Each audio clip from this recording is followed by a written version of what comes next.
विरूपण की बात करें, कोलाहल अधिनियम के स्ट्रिक्ट क्रियान्वयन की बात करें, मोटर व्हीकल एक्ट के प्रावधान जिसमें किसी गाड़ी पे कोई रेडियम अनुचित प्रकार का उसके पदनाम या किसी भी और चीज़ को दर्शाता हुआ ना हो, हूटर ना लगा हो, ये सभी कार्रवाइयाँ आज से ही चालू भी हो गई हैं। इनके लिए जितने भी आदेश हमारे ऑफिस से निकलने थे वो भी जारी किए जा चुके हैं। सुबह चुनाव घोषणा के पूर्व में ही चूंकि आज ये अपेक्षा थी कि प्रेस कॉन्फ्रेंस हो सकती है, तो हमने सभी रिटर्निंग अधिकारी, क्योंकि हमारे एसडीएम से सहायक रिटर्निंग अधिकारी जो अधिकतर हमारे तहसीलदार और नायब तहसीलदार हैं, उन सबकी भी बैठकें लेके सभी अपने आज कार्य क्षेत्र में फ्लैग मार्च भी निकाल रहे हैं ग्रामीण और नगरीय क्षेत्रों में, और संपत्ति विरूपण की कार्रवाई को स्वयं वो लोग भी फील्ड में जाके लीड कर रहे हैं। अब आयोग इसमें अपेक्षा ये रखता है कि प्रारंभिक 24 घंटे यानी आज 12 बजे अनाउंसमेंट हुआ है, तो आज से लेके कल 12 बजे तक जितने भी शासकीय भवन हैं वहां पे ऐसी कोई भी राजनीतिक पोस्ट, कोई ऐसी फोटो ना डली हो, जो भी इस प्रकार के फ्लेक्स, बैनर, भूमि पूजन लोकार्पण के पत्थर है उनको ढक दिया जाए।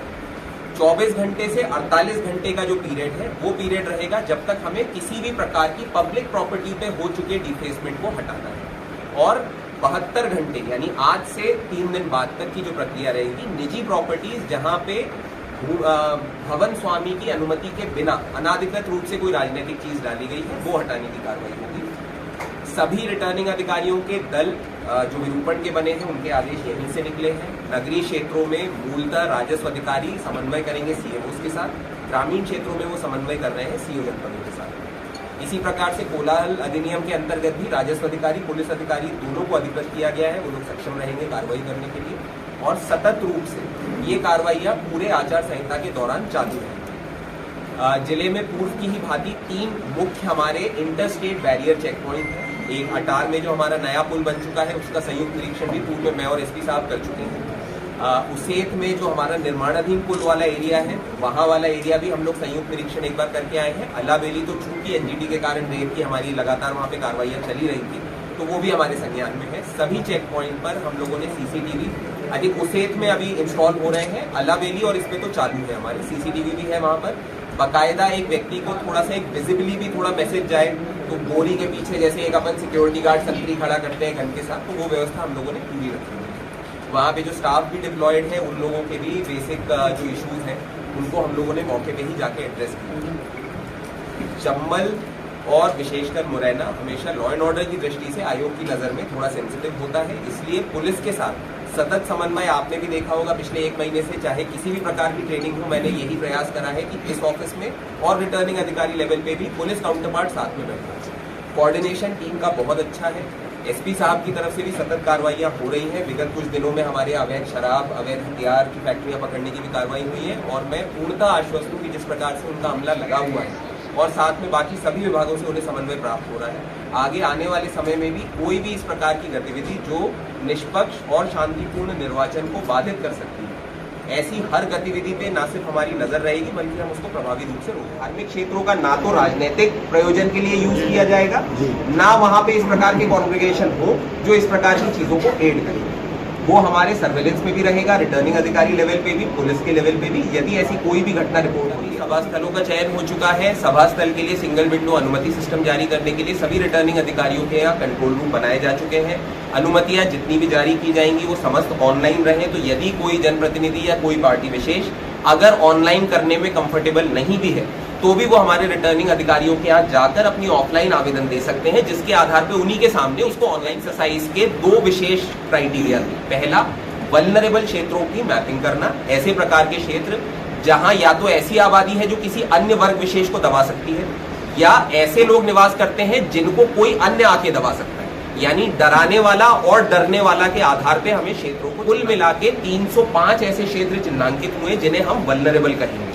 इन 305 वल्नरेबल क्षेत्रों में 180 पोलिंग स्टेशन सिचुएटेड है। तो ये 180 पोलिंग सिचुएशन हमारी दृष्टि से, सिंस यहाँ पे इंटिमिडेटर्स हैं, वर्तमान में उन इंटिमिडेटर्स की संख्या आइडेंटिफाई हुई है 803।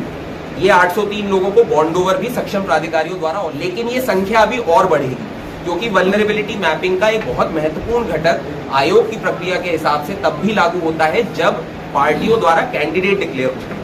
उस परिस्थिति में ऐसे लोगों की संभावना इसमें और बढ़ सकती है। तो ये सतत हमारा काम करने के लिए टोल फ्री नंबर रहेगा। पूर्व में ये नंबर निर्वाचन आयोग के द्वारा जब जारी किया गया था तो इस पे लगाया गया कॉल भोपाल के सेंट्रलाइज कंट्रोल रूम में लैंड करता था। लेकिन पिछले महीने से उस प्रक्रिया को चेंज करके अब जब आप 1950 लगाएंगे, आपको उसमें मुरैना का एसटीडी कोड लगाने की आवश्यकता नहीं है। आपका फोन ऑटोमेटिकली यहाँ कलेक्ट्रेट में जो 1950 के ऑपरेटर्स बैठाए गए, यही चाहे वो क्रिमिनल लॉ के रेफरेंस में हो, चाहे वो कॉन्ट्रैक्ट लॉ के रेफरेंस में हो, चाहे वो मोटर व्हीकल एक्ट हो, कोलाहल अधिनियम हो, कोई भी, जिस भी चीज का उल्लंघन होता है, जो परिस्थिति बनेगी, सुसंगत धाराओं में नियमानुसार कठोर प्रभावी कार्रवाई। अब अगर वो लॉ एंड ऑर्डर सिचुएशन निर्मित करने के लिए होती है तो सुसंगत धारा आईपीसी और सीआरपीसी की हो सकती है।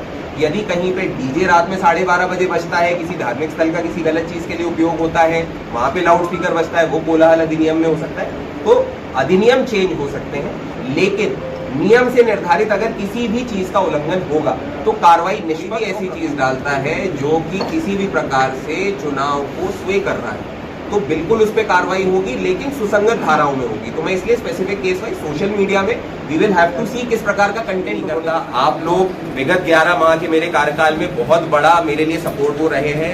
विभिन्न माध्यम से आपके मैसेजेस, आप लोगों से जो जानकारी मिलती है, उससे कहीं ना कहीं क्षेत्र में या किस एरिया में क्या दिक्कतें हो रही हैं, मेरे को वो एक आइडिया लगता है।